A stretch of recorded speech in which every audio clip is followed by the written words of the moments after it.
some parts of Switzerland, in Finland, some parts of Canada. I would like to see the UK try it nationwide. And that's what I'm suggesting the Remain Alliance do. I think it is now is the time, because we're up against the sort of forces of absolute darkness, these Cummings Johnson types. We might as well roll out the light warriors, okay? That's where I'm coming from. And everybody that struggles, that's depressed, that's suicidal, that's having mental health issues, because of economic anxiety, they should be at peace. I'm a peace philosopher, and the only way to do that is guarantee them a citizen's income. But then, make sure they do something with it, and not just, do nothing for society. They can do something. All of us can. Right, so that's that, point number 7. Point number 8, Remain Alliance would pledge, it would authorise, if requested, a second Scottish independence referendum, and would abide by its result.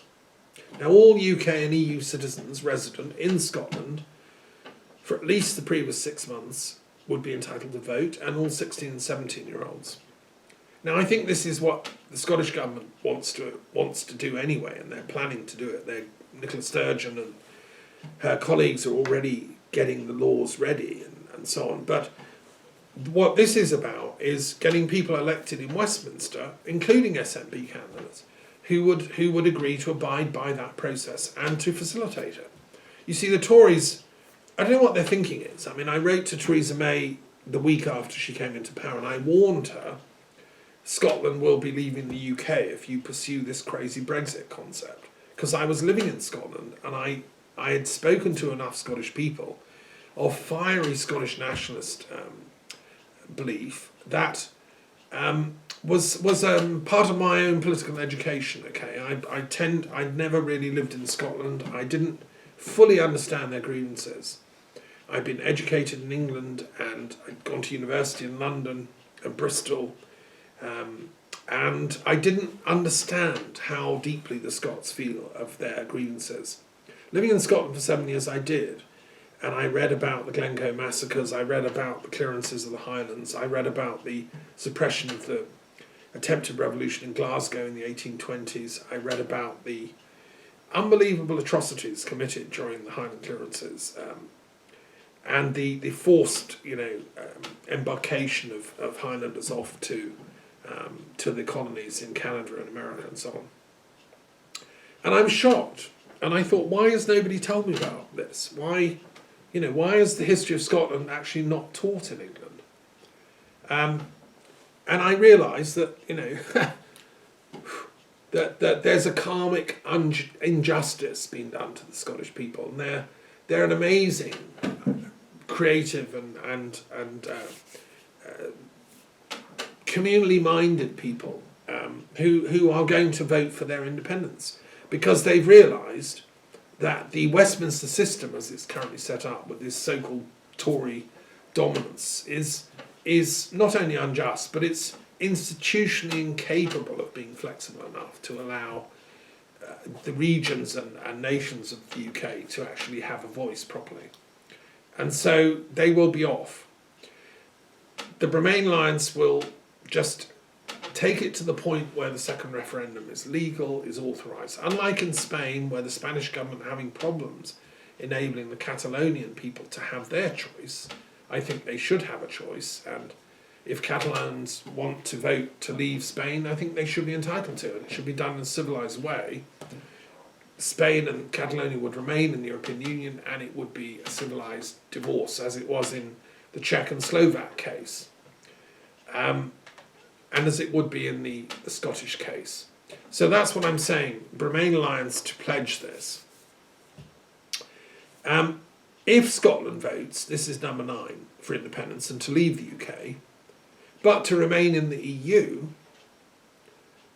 which would be presumably a supplementary question on the referendum question, the Remain Alliance would pledge to honour and expedite that wish, and to facilitate a swift, fair and just independence process for Scotland, and not to block Scotland becoming an independent member country of the EU.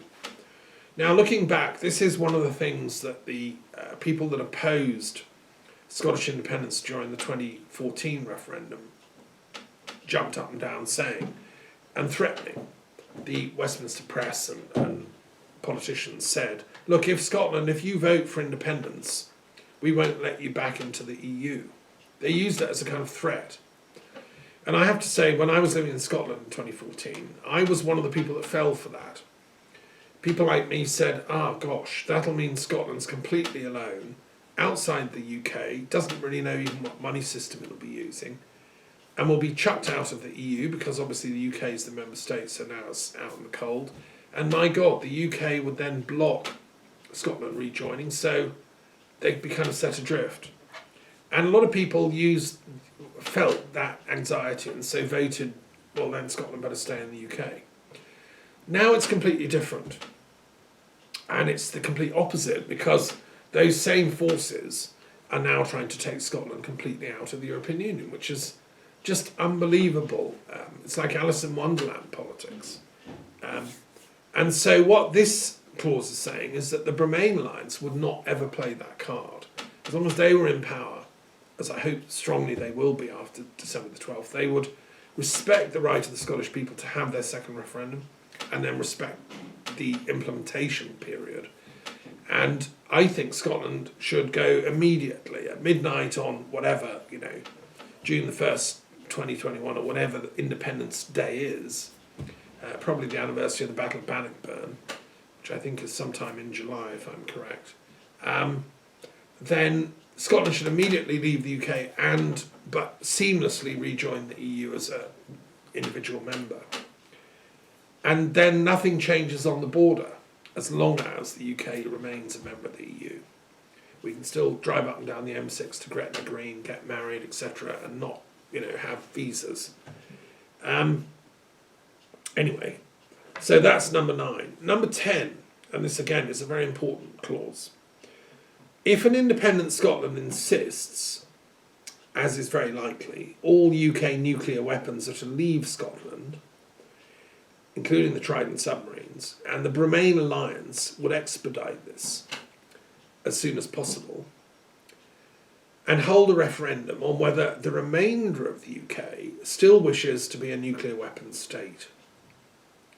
If that referendum declines the continuing membership of the UK in the Nuclear Weapons Club, then both Scotland and the rest of the UK would expedite the transformation of the armed forces into non-nuclear weapon status and organise a universal nuclear weapons disarmament conference and sign the UN Treaty on the Prohibition of Nuclear Weapons, becoming the first UN Security Council member to do so.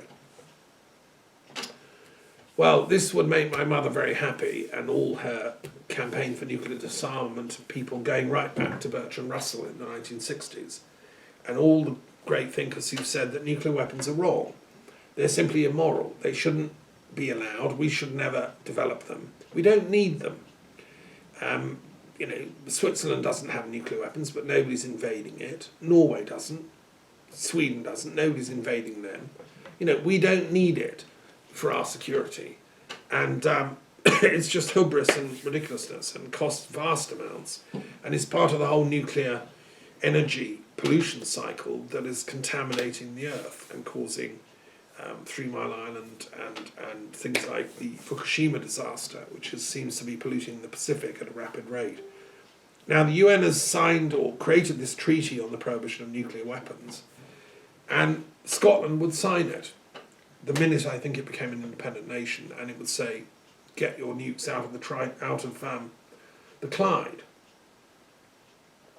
And where I lived at the Castle of the Muses, I was very aware of all this because I would watch submarines going up and down in Loch Goil outside the castle, and they're there in your face. Well, I think the Scottish independence process is going to see them gone. Of course, the UK government will say to the Scots, look, you're going to be so poor, we'll give you X billion if we can just keep our subs going up and down Loch Goil. Oh, and by the way, can we keep all our nuclear bombs in Coalport Mountain, which is just opposite the castle there, where they're all stored. When they're made, these nuclear bombs down in Berkshire, they're not shipped up by lorries lorried up, so to say, at night in convoys, live nuclear weapons, and then they're all stored in these bunkers in this mountain. When they're put on the subs that are then patrolling around the world, and Faslane peace camp is continually bearing witness against them, quite justifiably so. So these have all got to go. Coalport Mountain's got to be emptied out. We're going to have some serious sage clearing sessions when they've gone. But what I'm saying is, I'm not sure the English people actually want them either, or the Welsh, or the Northern Irish. I'm not sure any of us want these things. So let's all have a referendum on whether we want to go on being a nuclear weapons power. The Scots don't want to be anymore. I know, because they've told me so. And we used to have the Poseidon seminar meeting in the Castle of the Muses there. Poseidon was the god of the sea, Manana Maclear is his druid counterpart, Neptune. And it was his symbol, the trident, that these submarines are named after. Well, I think Poseidon's saying, give me back my trident. I love life, I'm a god of the sea. Manana Maclear was a god who had a cup of truth, which he gave to Cormac MacArt, the greatest king of Ireland. And it broke when people lied, and it was restored when people told the truth. That's what Madame Maclear wants, is truth. And I don't think nuclear weapons are coming from that place, I would say get rid of all the nuclear weapons on the planet, personally, and that's what the UN is trying to do. So let Scotland be the first to lead that charge, as it were. But let the UK as a whole join in. I think that would so transform UK politics and thinking that, that it would be a much nicer place to live. Obviously, I'd like to see France take the same route in America and Russia and China. I think we will get there. I'd like to get there in my lifetime, thank you. And I think this election, December the 12th, Remain candidates should make that pledge. Yes, to honour the rights of the Scots to say no nuclear weapons in Scotland. No ifs and buts, no cavils, just accept that. And then secondly, to then ask the people of England, Wales and all that, well, do you want them? And have a referendum on it. There's never been a referendum, There's never been a consultation on this matter, which is like, I don't know, I live in a house. Do I want a kind of security thing at the gate that zaps people and fries them if they try and, enter? No, I'll talk to them and I can do it myself in a civilised way. Anyway, number 11. And now I'm kind of warming up here. This is my peace thing coming out, because, anyway, I'll comment in a minute.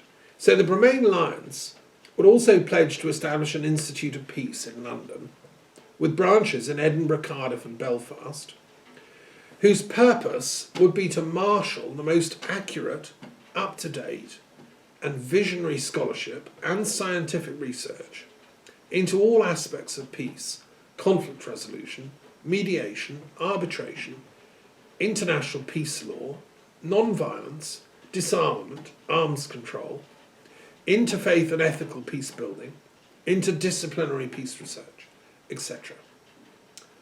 The Institute of Peace would also house a postgraduate research institute and grant higher academic degrees. It would have the statutory duty of providing advice to the Foreign Commonwealth Office and the government on peace building and peacemaking strategy, peace diplomacy and mediation. And in the run-up to any combat involving the UK, would be consulted as to non-violent alternatives. It would be funded with 1% of the budget of the Ministry of Defence in any given year. Its academic independence from the UK government would be assured and guaranteed by law. Now that's number 11. Okay, why is it in there? Well, I would be failing my duty if it was not in there, because this to me is one of the most important paragraphs in this entire document. You see, the whole UK has lost its way because we thought we were a military nation. Somebody somewhere along the line made a mistake and thought the way to solve conflicts is by bombing and shooting and killing and war. and you know, because modern technology is very sophisticated, so we've got all kinds of military equipment that can drop bombs on people's wedding parties and stuff. Well, no, that's not what the UK is about. I used to have dear friends with a group called Just Defence. They were active in the 80s and 90s, campaigning for a defence force that is just that, a defence force. It's called the Ministry of Defence. It's not called the Ministry of Offensive, Preemptive, Aggressive Violence, is it? It's called the Ministry of Defence.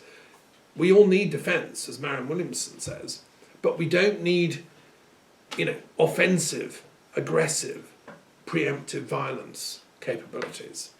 And so the MOD needs to be totally rethought, in my opinion, as a genuine defence provision, but it needs to be supplemented by a Ministry of Peace and an Institute of Peace, which would be the think tank for a Ministry of Peace, and would have the access to all the scholarship that's been done in the last 50 years in peace research, which I studied for my PhD thesis.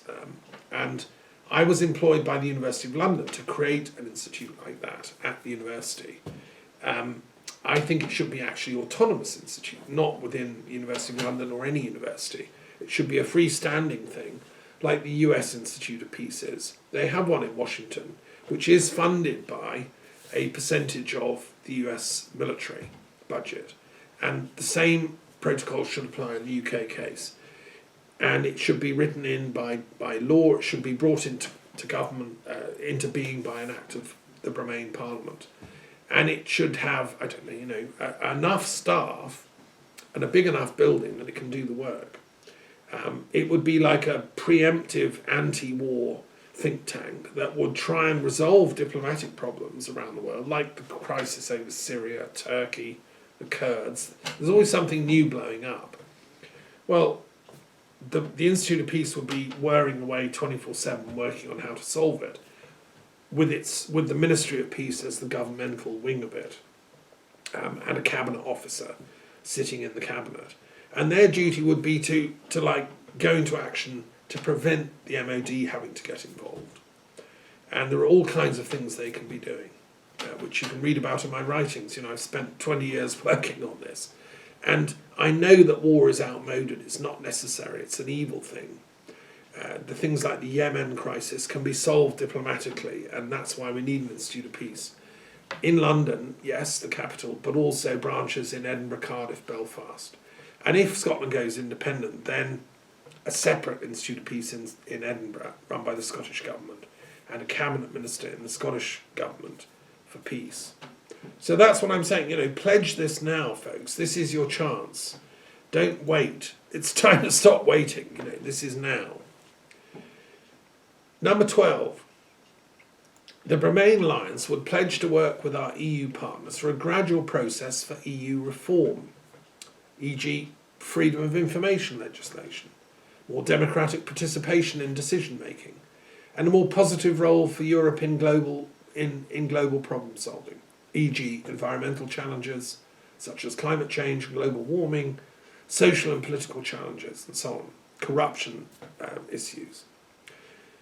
Well, obviously, if we decide we're staying in the EU, which I sincerely believe that a referendum would enable, second referendum, then we would want to work with our EU partners on reforming and tweaking the bits of the EU mechanisms that haven't been working. You know, some of the criticism of some of the Leave EU people have been partly justified, and we need to work out how to reform the EU for the better, not just tear down the building, but constructively engage and reform gradually. And that is within the Fabian tradition if you're a socialist, it's within the authentic conservative tradition if you're conservative, it's within the liberal democrat tradition if you're, you know, in that tradition, and it's within the green tradition. You have to work with the system to transform it from within. This is how Odysseus managed to capture Troy. You know, you have to work within it, and that's what I'm saying we should be doing with our European Union colleagues. They're clever and good people. The vast majority of them, all the ones that I've ever met. I've never met, you know, a European Union or European government official I didn't like. They're intelligent people. and we should be working with them in love and cooperation, not in this kind of ridiculous Brexit nonsense. Okay, number 13. The Remain Alliance would pledge to work with the European Union to create a new statutory body called the European Union Mediation Service. This body would be tasked with mediating conflicts in countries bordering on the European Union, e.g. Ukraine, Syria, Libya, and also conflicts occurring within European Union member states, e.g. Spain, Catalonia. European Union member states would bid where it was to be headquartered, e.g. Edinburgh.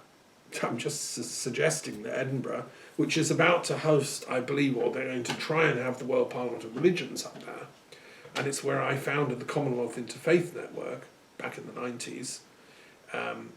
I think Edinburgh would be a good spot for the European Union Mediation Service. They could bid like anyone else, you know. Since we've lost the medicines body and banking body, let's have the peace body.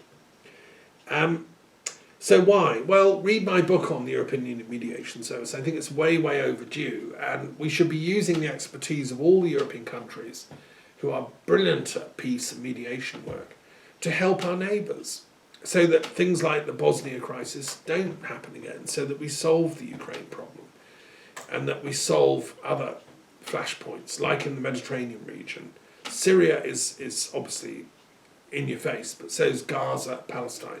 Look, it's not impossible to solve these problems. Mediation, knowledge and expertise is there. And imagine if the EU had a mediation service that was staffed by professional mediators with sufficient expertise and gravitas and training to go into these areas, invited by both parties. And they were able to say, look, if you solve this conflict and sign these 10 things we've negotiated in our marathon 2-day mediation session, then we would release, 10 billion euros or whatever of development funding, as long as you both sign up and agree to the ceasefire, truce, weapons, stockpiling, like they did in Ireland with the Good Friday Agreement. Both sides put their weapons beyond use. Then it would be, I think, transformative, and we would get peace in these countries, Syria, Israel, Palestine, Gaza, etc. I think the EU is the only body that can do it, and therefore it's in our interests, all of us, to work to create this. And the Remain Alliance can say that, yes, this is what we're going to do. Paddy Ashdown, the great Liberal Democrat, would have been a great first, commissioner of this body, and there are, great mediators around. The president of Finland at the moment has won a prize for his avocation mediation. They could support this project, and we need to get enough European countries to get it through the Commission and so on, and the European Parliament. Number 14. Remain Alliance candidates would pledge to introduce, in the first week of Parliament, a Parliamentary Duty of Veracity Bill, whereby any MP or Lord found to have lied on matters discussed before Parliament would automatically lose office. The legal right of parliamentarians to claim matters are sub judice or subject to legal privilege would also be overruled by the duty of veracity. Gosh, this is something I feel extremely strongly about, and I dreamt this up back about 2016 or something when I wrote to the Prime Minister of the day and said, please, legislate for this. Cameron and Clegg were then in charge. And of course they didn't. And look what's happened since. We've had a complete reversal to barbaric lying as a political practice. So enough is enough. We have to make it a legal offence to lie in Parliament, and also in local government and other parts of the British establishment. This legislation should be modelled in Parliament, and the Remain candidates could undertake to do that. You see, how can we have an effective parliamentary system of democracy or representative democracy if our politicians, once they get elected, they get our vote, they then go off, join this men's club, largely men's club in Parliament, and just lie? How can you possibly call that any kind of democracy? It's I don't know what the word in Greek is for rule by lying, but you can coin a word from that. So I proposed a bill. I made it easy. It's on my website. I've also tucked into this paragraph this business that parliamentarians often say that, well, I'm not going to answer your question because that's sub judice. Some of my legal cronies have brought a case so that I don't have to answer. That all should go, because I think people, if they're asked a straight question, have a duty to ask a straight answer. Did you know that criminal that just did that criminal action? You ask an MP, and they have to answer yes or no. They can't say, well, I don't have to answer because it's sub judice. No, this is sub-parliamentary, and that takes precedence over judice, because this is where the sovereignty of the people, it lies. That's the point about Parliament. Otherwise, the entire system of parliamentary democracy breaks down. If there's nowhere where you have to tell the truth apart from law courts, and you're not having to unless you're taken to court by somebody with millions of pounds to pay lawyers, then we don't live in a proper democracy. We live in a corrupt plutocracy run by lawyers. Might as well just abolish Parliament, just have lawyers take over the entire country. Well, no, we have a democracy of politicians who are supposed to represent me and you, but they have to tell the truth, otherwise that system can't work. Right, number 15. Remain candidates would pledge to overhaul the UK national curriculum. Now this is me as a teacher speaking. And to increase the moral, philosophical and interreligious content of the curriculum, so that young minds are led to realise that the moral distinctions between lies and truth, harm and harmlessness, violence and non-violence, and good and evil are at least as important to human civilization as mathematical equations or IT. As much time and funding, therefore, would go to religious and philosophy teachings in UK schools as to mathematics or IT. Religious and moral education centres would be established in each sacre nationwide. The arts and humanities would also be increased in schools with music, drama, poetry, literature, languages, history and geography also being given equal status to natural sciences and technology subjects. And all pupils would be given a fully rounded education to equip them for life's complex moral, spiritual and intellectual challenges. Sex education would also include love education. Citizenship education would also include constitutional matters. Right, now this paragraph is, to me, hugely important. Obviously, I'm a teacher, an academic, a scholar of education. My work for many years was based at the Institute of Education, which does all the educational research for Britain. I've proposed education aid as a huge fundraising thing. Now, schools are becoming places where you can no longer talk about right and wrong, good and evil, as if you're looked at as if you're some, dinosaur. Our kids are being brought up to think that the only thing that matters is power, wealth, status, money and success. And they're brought up literally amorally. RE is seen as a joke subject. You go and muck about one lesson a week and then you go back to your real learning, which is physics, chemistry, etc. That is the deep cause of the Brexit meltdown, because people brain-fed to think that ethics has nothing to do with reality make decisions which are unethical because they have no moral guidance, no compass when it comes to huge constitutional questions like Brexit. They have no guidance at all intellectually to be able to work out the difference between right and wrong, good and evil. There's no understanding of the causality of our actions and what's called consequentialist approaches to ethics. So the root cause of Brexit is an educational failure in our nation. And I know that as a teacher. I've spent years in schools. Now, as a religious studies and philosophy teacher, you're mocked at by not only the other kids, but the kids, but also by other staff, because your subject is regarded as inconsequential, it's meaningless, you know. Because the word on the street is there is no God, you know, I don't believe in God is the big buzzword of anyone that wants to diss your subject. And therefore, because I don't believe in God, therefore I can muck about, misbehave, insult you, throw stuff at you, issue death threats, you know, burn down the school, do rape, murder, drug taking in the, you know, toilets, whatever. The kind of moral breakdown of our education system all flows from this complete lack of understanding of the importance of ethics, philosophy, and spirituality. Now, I'm a sort of one-man fight back on behalf of all my fellow RE teachers out there struggling away in British schools. We have to have as much status. Our job is as important as any maths department or physics or chemistry or science department. Indeed, it's probably more. So I'm saying the curriculum needs to be totally overhauled and philosophy and moral education put back at its heart, which is where it always used to be. And I don't mean, you know, any particular theological bias. I'm not saying give everybody an Anglican traditional education like I had at, say, Brighton College when I studied there. No, I'm saying give people access to the full gamut, the whole range of subject matter that is philosophy and interfaith studies in the modern world society. And that's where my periodic table of the world's religions and philosophical traditions is designed to be used.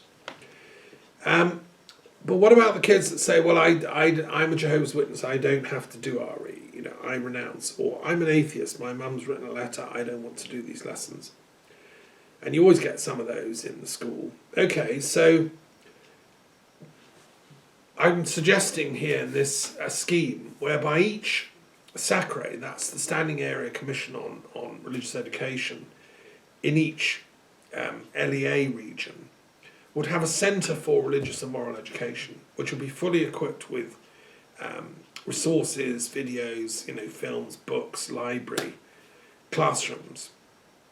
And it would be your entitlement as a UK citizen to have lessons there. If you decide not to study at secondary school because, you know, you're going through a bad patch and you don't believe in God for a time, well, maybe in your 20s, after a few life experiences, you come back to realising actually it's the most important of all subjects. Then you're entitled to go along to the SACRE and have your lessons as a adult student and do the classes that you skipped in school and get a certificate, a qualification at the end, like an A-level in RE or philosophy, and both. So that's the proposal. Would cost hardly anything, you know. Some old school building in each LEA could be converted into what I call a REC, a Religious Education Centre.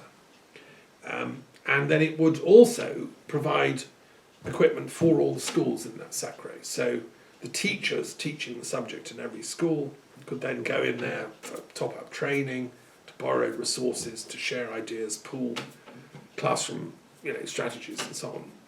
Anyway, that's the proposal. It's in paragraph 15, which I think is visionary. You know, this, and I think it has to be done if we're going to fight the long-term causes of the Brexit catastrophe and the breakup of our country, which is stemming from it. We have to fight it the only way we can, which is through education. But at the moment, education can't, because all its heart has been taken out of it. And it's reduced to a series of robot-like, you know, kind of natural scientific, learn this, that's that. Instead of filling children and young people with a sense of wonder and awe at reality, so that we can learn to fall in love with knowledge, which is what philosophy is, the love of wisdom. So there we are, that's that. Now number 16. The Bremain Alliance would pledge to bring in a gifted and talented scheme